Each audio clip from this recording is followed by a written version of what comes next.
Kita menghampiri Tuhan lewat doa kita. Kami percaya bahwa Tuhan bekerja dalam segala peristiwa.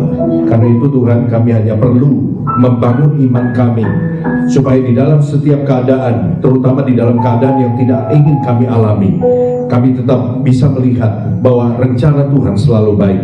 Kami tetap bisa percaya, bahkan walaupun kami nggak melihat apa yang baik, tapi kami tetap bisa percaya bahwa di dalam peristiwa ini Tuhan selalu melindungi kami, dan Tuhan punya rencana yang indah buat kami, walaupun hari ini kami nggak ngerti.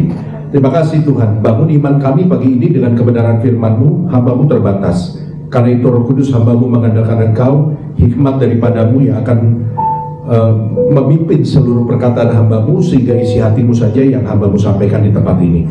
Di dalam nama Yesus kami berdoa, dan kita siap dengan firman Tuhan. Katakan amin. Silakan duduk Bapak Ibu Saudara. Terima kasih buat semua teman-teman yang sudah melayani pada pagi hari ini. Shalom. Senang sekali kembali ketemu dengan Bapak Ibu Saudara semua. Ya, waktu saya nggak banyak karena habis ini saya harus pergi lagi ke Kot ya. Nggak jauh kan dari sini Pak ya. Oke.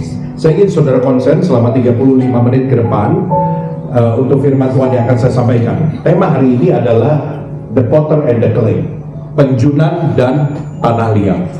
Nah, saudara-saudara, satu hal yang harus kita tahu sebagai anak Tuhan adalah gini, bahwa kalau kita sungguh-sungguh dalam Tuhan, kalau kita benar-benar jadi orang percaya, maka kita akan masuk di dalam prosesnya Tuhan. Dan bicara soal proses, itu bicara tentang sesuatu yang nggak mudah. Semua tahu, saudara mau proses jadi kaya, nggak mudah. Saudara mesti kerja keras dan lain sebagainya. Anak-anak yang kuliah, yang belajar di sekolah, saudara mau jadi nomor 1, ranking 1, ada proses, dan itu nggak mudah. Saudara mesti kasih usaha, saudara mesti berkorban, waktu main saudara mesti dikurangin, saudara mesti kerja lebih keras daripada yang lain untuk sesuatu yang ingin saudara capai. Tuhan punya tujuan dalam hidup saudara. Apa tujuannya Tuhan? Yaitu supaya setiap kita menjadi anak-anak Tuhan yang dewasa.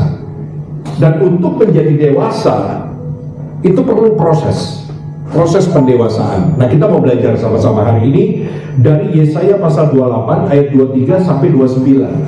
Ayatnya cukup banyak, dan saya ingin saudara diberkati karena baca firman Tuhan. Saya ajak kita membaca bergantian. Saya baca ayat 23, saudara 24, nanti ayat 29 kita akan baca bersama-sama. Yang senang menyambut firman Tuhan katakan haleluya. Saya baca ayat 23 dulu ya. Pasanglah telinga dan dengarkanlah suaraku, perhatikanlah dan dengarkanlah perkataanku. Silakan.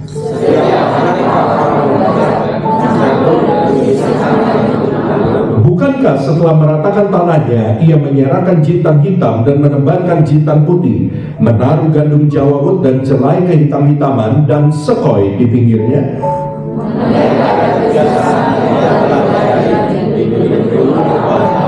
Sebab jintan hitam tidak diirik dengan eretan pengiring, dan roda gerobak tidak dipakai untuk menggiling jintan putih, tetapi jintan hitam diirik dengan memukul-mukulnya dengan galah, dan jintan putih dengan tongkat.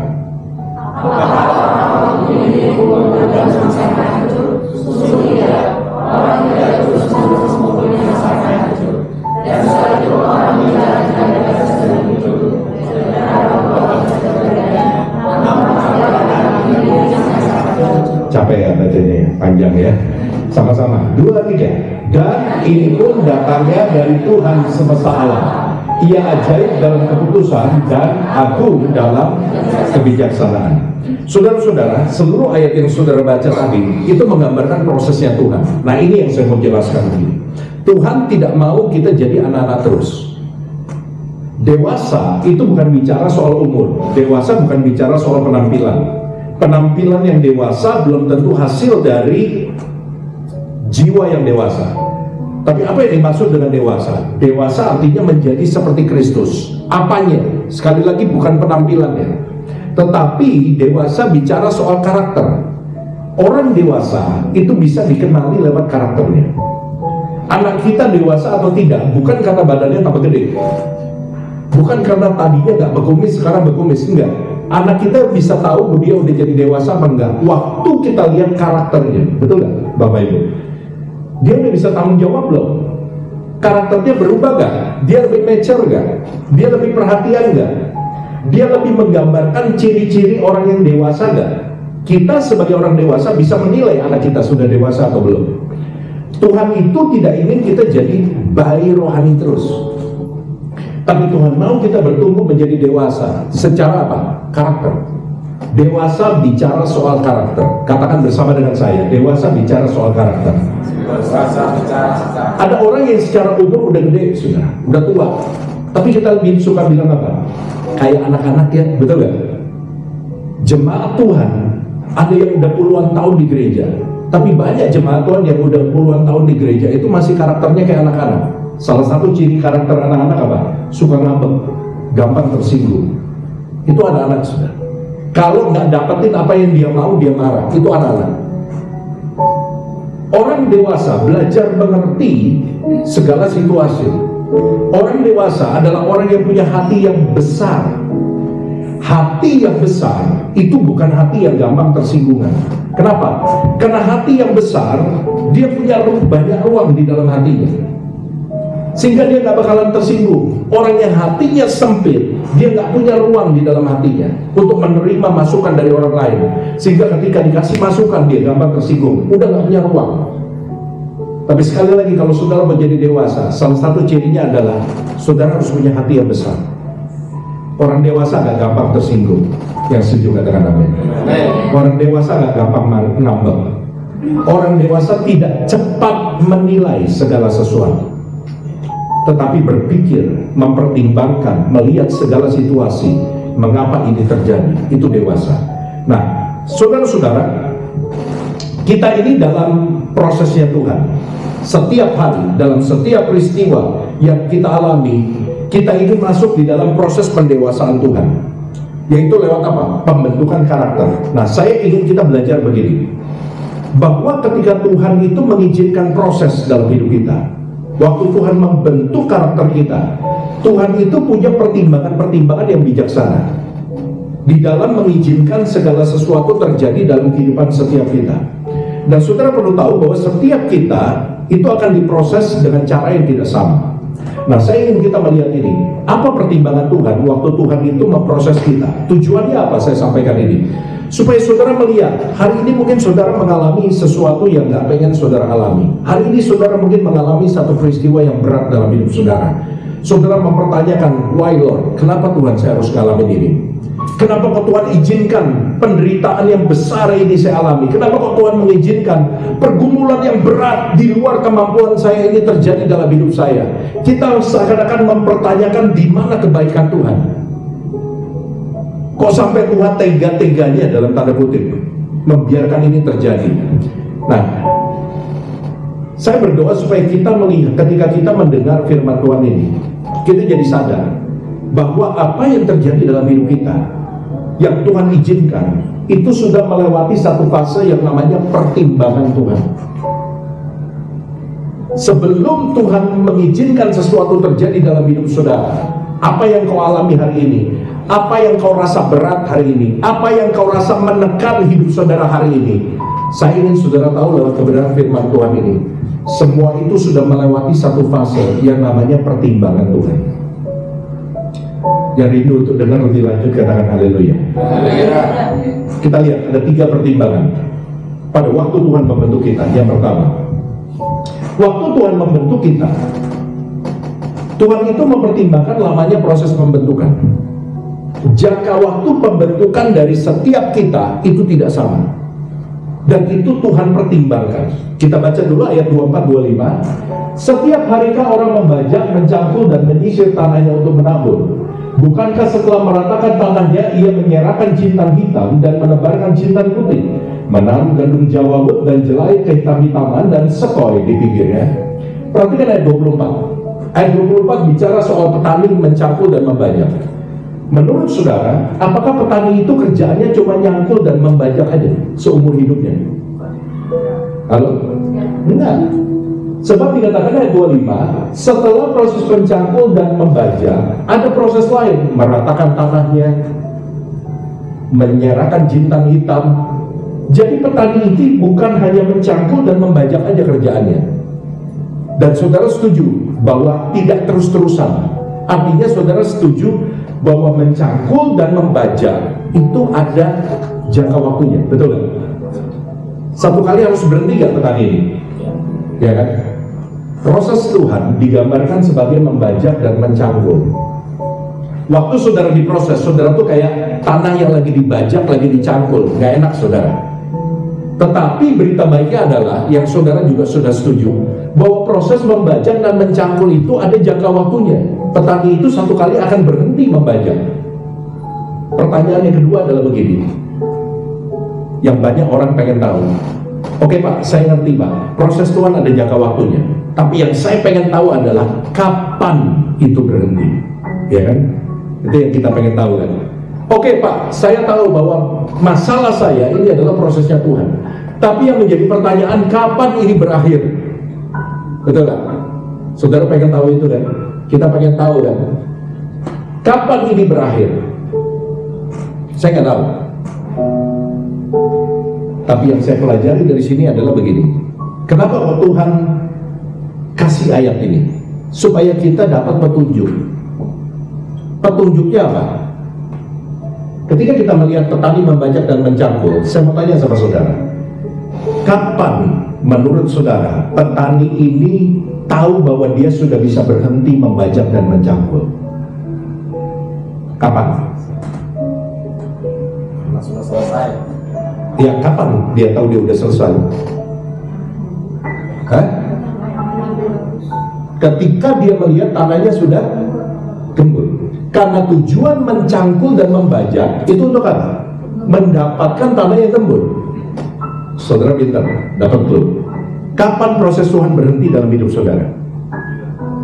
Ketika Tuhan dapatkan tanah hati saudara sudah lembut. Bisa ngerti? Tuhan nggak bilang kapan secara angka, tapi Tuhan kasih clue lewat ini, lewat ayat ini, bahwa seorang petani itu akan berhenti membajak ketika dia sudah mencapai tujuannya, ketika dia sudah mendapatkan tanah yang gembur. Saya mau katakan kepada saudara, Tuhan akan berhenti membajak hati saudara. Proses itu akan berhenti dalam hidup saudara ketika dia dapatin hati saudara sudah lembut, saudara udah berserah. Tetapi semakin saudara mengeraskan tanah hati saudara, semakin petani ini melihat bahwa tanah ini masih keras, dia akan berhenti kan? Enggak, dia akan cangkul terus. Bahkan mungkin dia akan menggunakan benda yang lebih berat. Dia akan menggunakan tenaga yang lebih besar. Semakin saudara mengeraskan hati saudara, maka proses itu tidak akan semakin berhenti, tapi akan semakin lama, semakin panjang. Bisa nangkap petunjuknya Tuhan. Karena itu kalau saudara tahu saudara lagi diproses Tuhan lewat masalah dalam hidup saudara, jangan ngeyel. Ngeyel tahu ya? Jangan keraskan hati saudara, jangan bandel, jangan ngelawan Tuhan. Semakin saudara ngeyel, tanah hatimu masih keras. Semakin saudara bandel, semakin saudara ngelawan Tuhan, itu artinya tanah hatimu masih keras. Tuhan akan terus membajak dan mencangkul sampai saudara nyerah dan saudara bilang, Tuhan aku nyerah, aku ikutin aja apa maunya Tuhan, aku ikutin. Ngerti sudah? Ngerti ya? Tuhan memang gak kasih tahu secara angka berapa tahun, tapi Tuhan kasih clue bahwa seorang petani dia akan berhenti membajak ketika dia dapati tanahnya gembur. Tuhan akan berhenti di dalam prosesnya pada waktu dia dapatin hati saudara sudah lembut. Tapi semakin saudara mengeraskan hati, semakin panjang prosesnya. Dan ini yang saudara perlu tahu, bahwa tiap kita jangka waktu prosesnya gak ada yang sama. Semua tergantung dari kondisi tanah hati saudara. Jadi saudara jangan protes, Tuhan itu teman saya itu jemaat baru loh, dia Kristen baru loh, baru seminggu di gereja, baru seminggu bertobat, kenapa masalahnya cepat selesai? Saya udah 20 tahun Tuhan di gereja, bangku gereja udah 6 saya rusakin. Anda saya udah senior, saudara. Tapi kenapa saya itu yang lebih lama, kok prosesnya nggak kelar-kelar? Saudara nggak bisa komplain. Setiap kita punya jangka waktu yang berbeda di dalam prosesnya Tuhan. Yang ngerti katakan amin. Yang kedua, apa yang dipertimbangkan oleh Tuhan? Selain Tuhan mempertimbangkan jangka waktunya, Tuhan juga mempertimbangkan cara pembentukan yang berbeda. Artinya gini, setiap saudara akan dibentuk dengan cara yang tidak sama dengan orang yang ada di sebelah saudara. Bahkan dengan keluarga saudara, bahkan dengan suami saudara, bahkan dengan anak saudara, dengan istri saudara, nggak akan sama. Kenapa kok nggak sama? Sebab Tuhan akan membentuk kita menurut karakter kita. Tahukah saudara bahwa tidak ada seorang pun yang karakternya sama di dunia ini? Coba kita lihat ayatnya 26 dan 27. Mengenai adat kebiasaan ia telah diajari, diberi petunjuk oleh Allahnya. Sebab jintan hitam tidak diirik dengan eretan pengiring, dan roda gerobak tidak dipakai untuk menggiling jintan putih. Tetapi jintan hitam diirik dengan memukul-mukulnya dengan gala, dan jintan putih dengan tongkat. Ayat 27 kalau saudara perhatikan, bahan dasarnya sama nggak? Jintan. Tapi ada jintan hitam, ada jintan putih. Perhatikan ayat 27. Apakah jintan hitam dan jintan putih diproses dengan cara yang sama? Beda. Lihat sebelah saudara. Sama kayak saudara nggak? Manusia. Sama. Kenapa saudara berpikir bahwa saudara harus dibentuk dengan cara yang sama dengan orang di sebelah saudara? Nggak mungkin.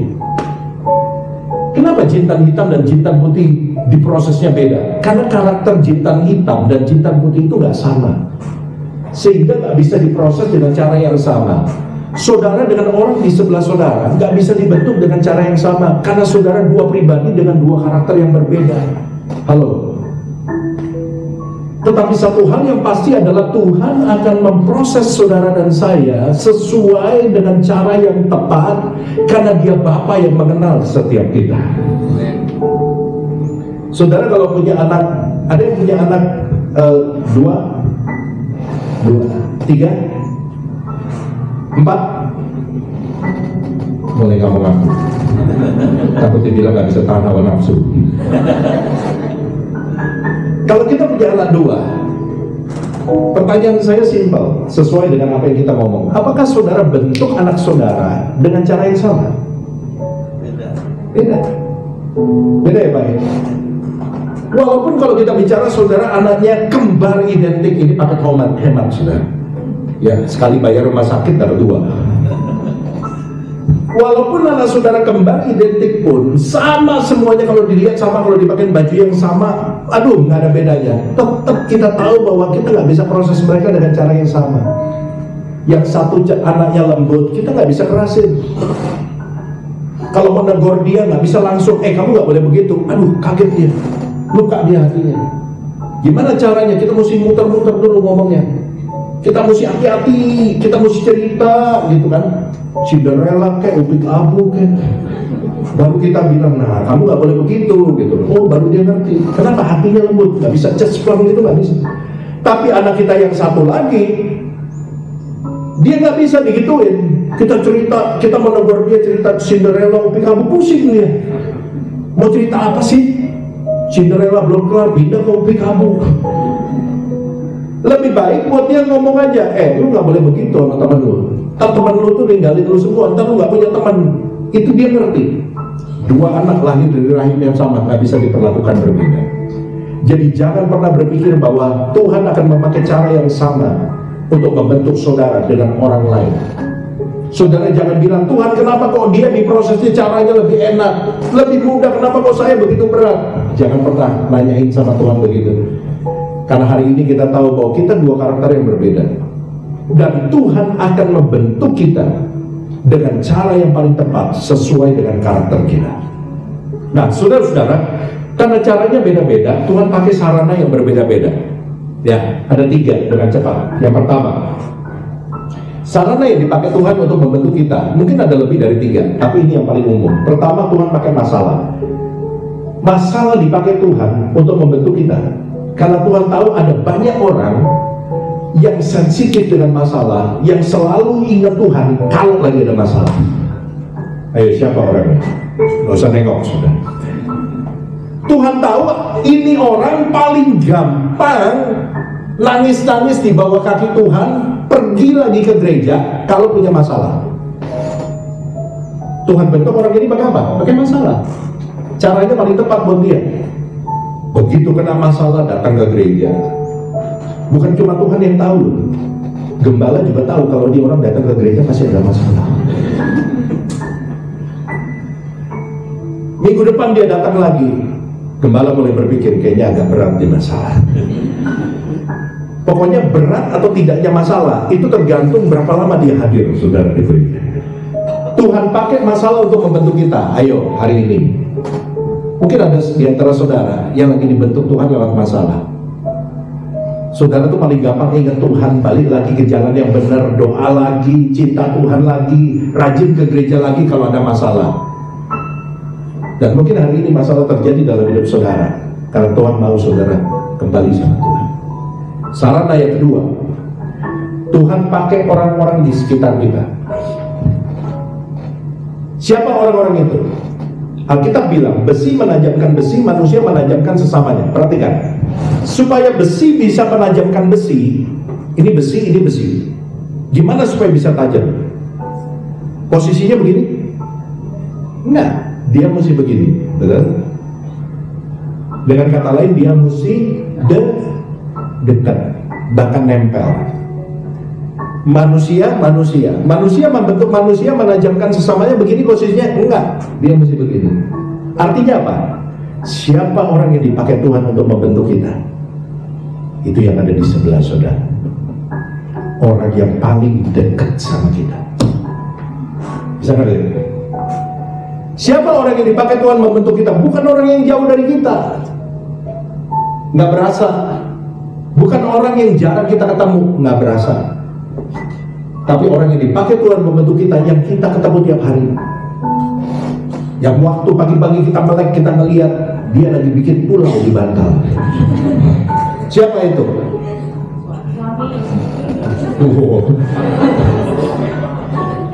Mengadili secara sepihak. Istri-istri bukan bikin pulau, bikin negara, saudaraku. Orang yang paling dekat sama kita. Suami kau dibentuk oleh istrimu. Mungkin saudara berkata, aduh Pak, istri saya itu bawel Pak, nggak tahan saya Pak.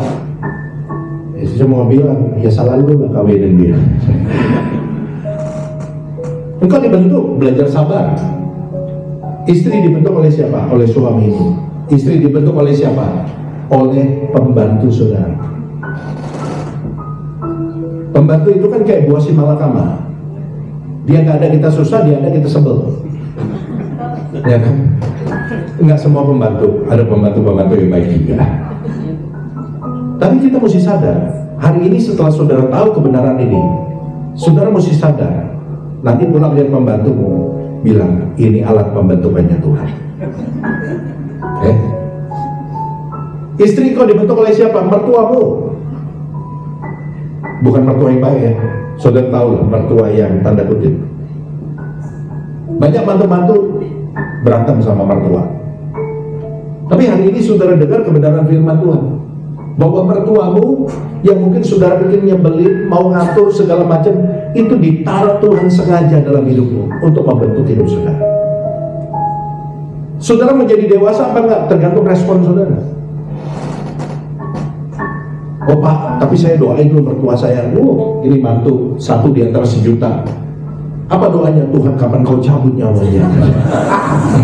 Nah, ini juga nggak benar, saudara ya. Jadi saudara-saudara, nanti pulang, pikirkan siapa orang-orang yang saudara anggap mengganggu hidup saudara.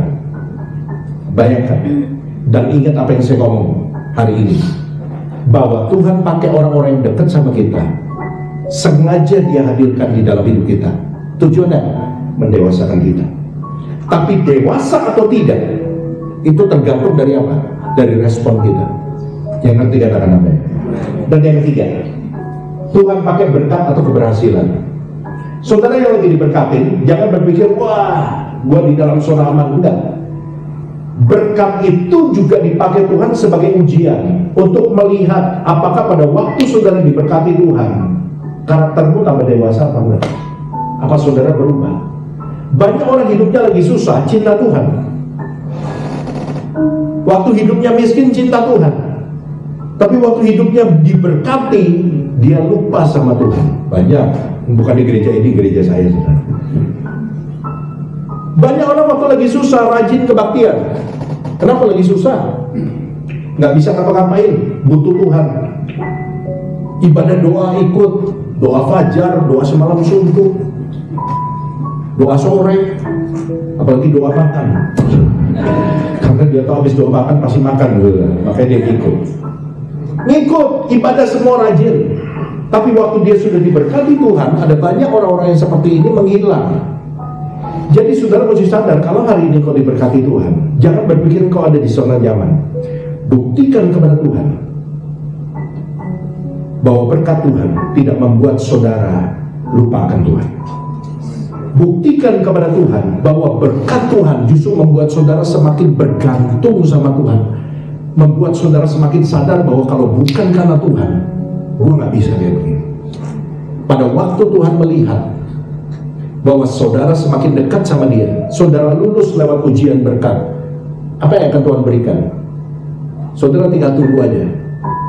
Ada promosi tanggung jawab yang lebih besar yang akan saudara alami di dalam chapter berikutnya. Yang ketiga, yang terakhir ya. Tuhan mempertimbangkan lamanya, Tuhan mempertimbangkan caranya, dan yang ketiga, Tuhan mempertimbangkan bobot kekuatan dari pembentukan. Apa yang saudara alami hari ini, kekuatannya itu sudah dipertimbangkan oleh Tuhan. Nanti saya jelasin. Kita baca 2 ayat terakhir. Apakah orang waktu mengirik memukul gandum sampai hancur? Sungguh tidak. Orang tidak terus-menerus memukulnya sampai hancur.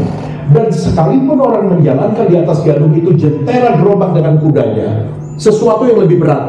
Tadi cuma dipukul, sekarang pakai jentera gerobak dan kudanya. Namun orang tidak akan menggilingnya sampai hancur, nggak akan menghancurkan juga.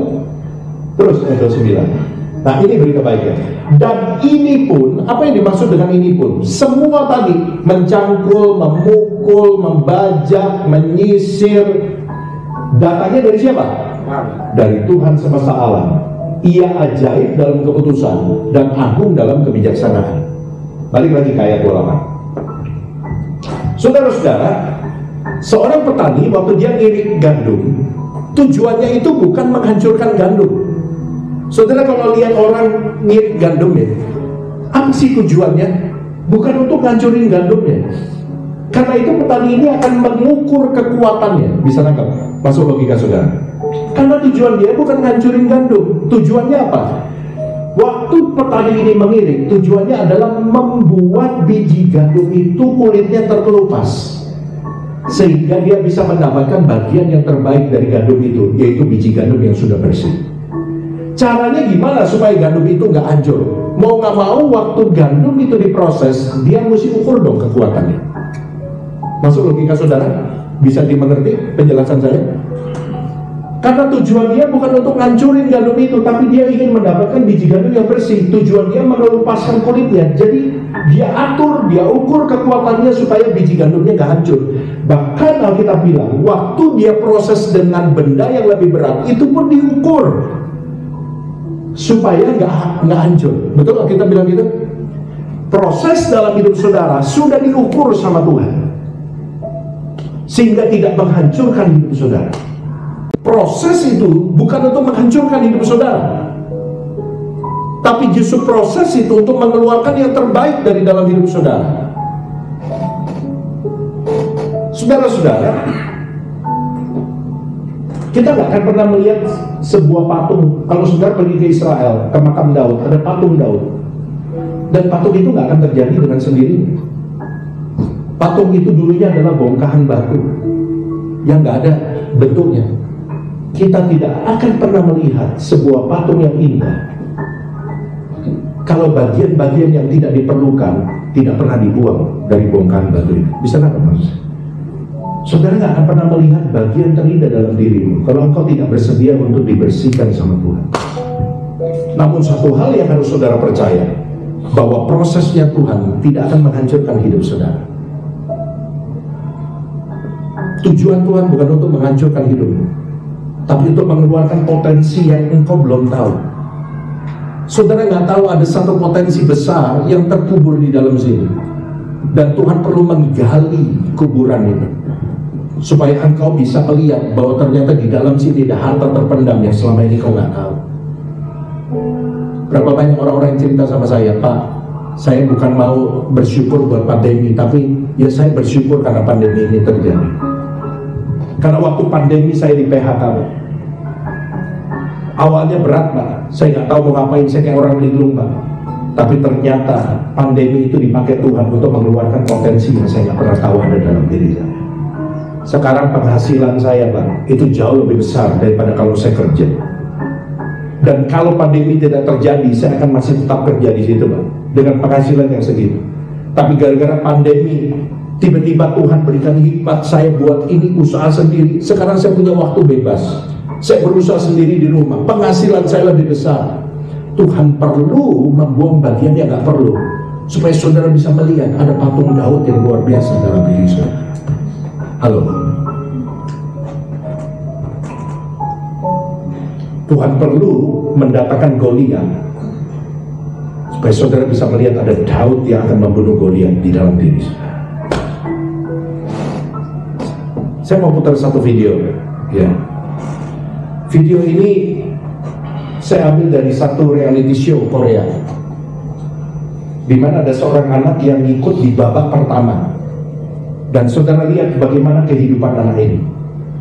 Ya, saudara lihat bagaimana perjalanan kehidupan daripada anak ini. Bisa diputar? Saya akan jelasin karena teksnya dalam bahasa Inggris. 여기 Oke.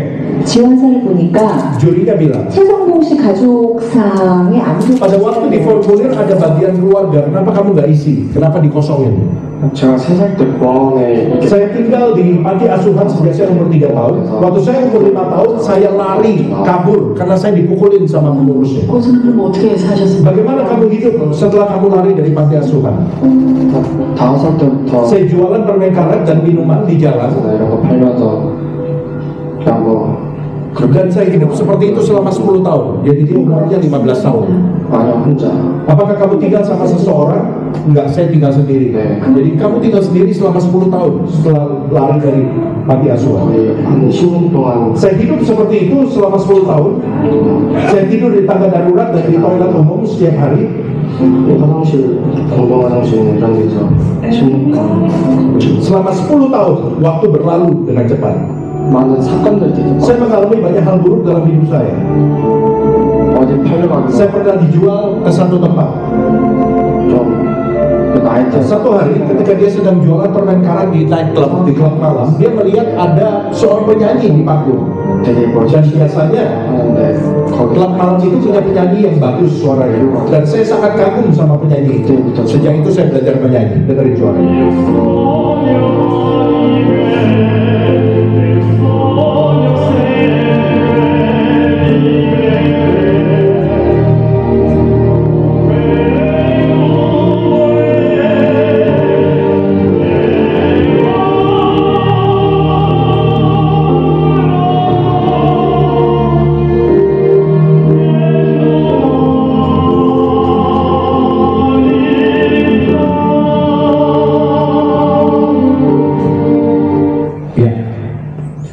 Anak ini melampaui satu perjalanan hidup yang berat.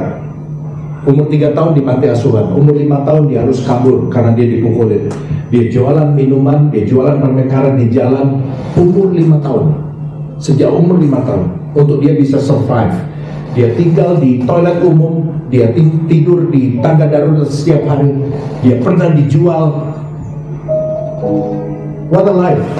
Kita nggak bisa bayangkan kalau anak kita umur 5 tahun ngalamin itu semua. Kita nggak bisa imagine. Dan kita berpikir kenapa anak ini hidupnya gitu berat. Tapi one thing, satu hal yang saya pengen saudara tahu, bahwa anak ini nggak akan pernah kita ngomongin hari ini kalau hal-hal yang saya sebutkan tadi tidak pernah terjadi dalam hidupnya. panti asuhan, toilet umum, tangga darurat, dipukulin orang, dijual sama orang. Itu merupakan batu pijakan yang Tuhan susun, yang harus dijalani sama anak ini untuk sampai ke hari ini. Gak enak, betul gak enak. Tapi satu hal yang saya tahu, menurut kebenaran firman Tuhan, hal-hal yang gak enak tadi tidak menghancurkan hidup anak ini, karena semuanya sudah diukur oleh Tuhan. Masalahmu tidak akan menghancurkan hidupmu, karena bobot dari masalah pergumulan yang saudara alami hari ini itu sudah diukur oleh Tuhan, sehingga Tuhan tahu tidak akan menghancurkan hidup saudara. Satu ayat terakhir dan saya akan selesai. Pencobaan yang kamu alami, pencobaan biasa yang tidak melebihi kekuatan manusia. Sebab Allah setia, dan karena itu Ia tidak akan membiarkan kamu dicobai melampaui kekuatanmu. Pada waktu kamu dicobai, Ia akan memberikan kepadamu jalan keluar sehingga kamu dapat menanggungnya. Berulang kali kita baca ayat ini, tapi saya akan jelaskan, dan semoga saudara bisa menangkap lebih mudah dan lebih detail daripada ketika saudara membacanya sendiri. Alkitab bilang begini, pencobaanmu tidak akan melebihi kekuatanmu. Kalau batas kekuatan saudara adalah di sini, Tuhan tidak akan mengizinkan pencobaan di atas kekuatanmu. Artinya apa? Pencobaanmu tidak melebihi batas kekuatanmu. Artinya kalau batas kekuatan saudara di sini, semua pergumulan saudara hari ini, sebutkan apa pergumulanmu, semua masalah yang saudara alami hari ini, sebutkan apa masalahmu, semua tekanan yang saudara alami hari ini yang membuat engkau menangis. Saya mau beritahu satu kebenaran, itu semua ada di bawah batas kekuatanmu. Apa artinya? Saudara selalu lebih kuat dari masalah yang saudara alami hari ini. Saudara lebih kuat dari tekanan yang saudara alami hari ini. Saudara lebih kuat dari pergumulan yang saudara alami hari ini. Pergumulan itu tidak akan pernah melebihi kekuatanmu, tidak akan pernah lebih kuat. Kenapa? Sebab semuanya itu sudah diukur oleh Tuhan. Tuhan bukan ingin menghancurkan hidupmu, tapi Tuhan ingin engkau menemukan yang terbaik dalam hidup saudara. Karena itu setiap hari katakan kepada pergumulanmu, engkau tidak lebih kuat dari aku. Jangan lagi bilang pergumulanku akan menghancurkan hidupmu, pergumulanku akan membinasakan hidupmu. Nah, Alkitab nggak pernah bilang gitu. Ya, Alkitab bilang bahwa semua pencobaanmu nggak pernah lebih kuat dari saudara. Jangan katakan kepada Tuhan seberapa besar masalahmu, tapi katakan kepada masalahmu seberapa besar Tuhanmu, bahwa Dia lebih besar dari segala masalah yang kau hadapi hari ini. Ayo bangkit. Jangan jadi orang Kristen yang cengeng. Engkau ngerti firman Tuhan hari ini, engkau tahu kebenaran bahwa Tuhan bijaksana di dalam mempertimbangkan segala hal. Balik lagi sama Tuhan, perkuat kepercayaanmu kepada Tuhan, bangun imanmu. Saya percaya bahwa setiap kita itu mampu untuk melewati segala masalah yang kita alami, sebab tidak ada masalah yang lebih kuat daripada kita. Yang percaya berikan tepuk tangan.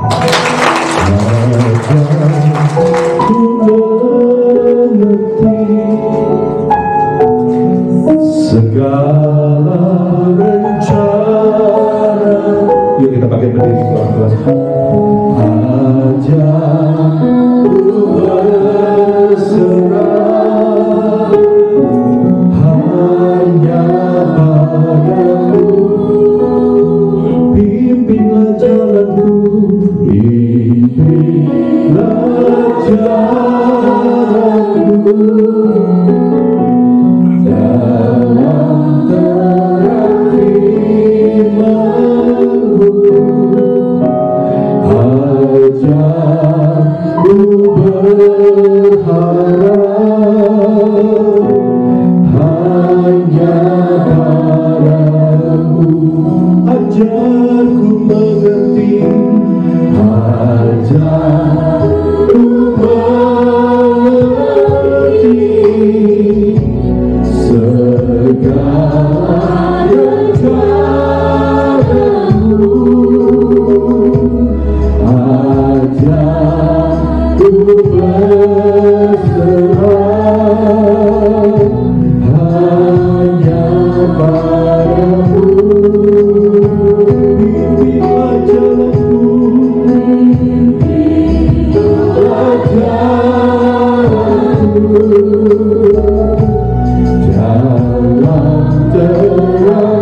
baru,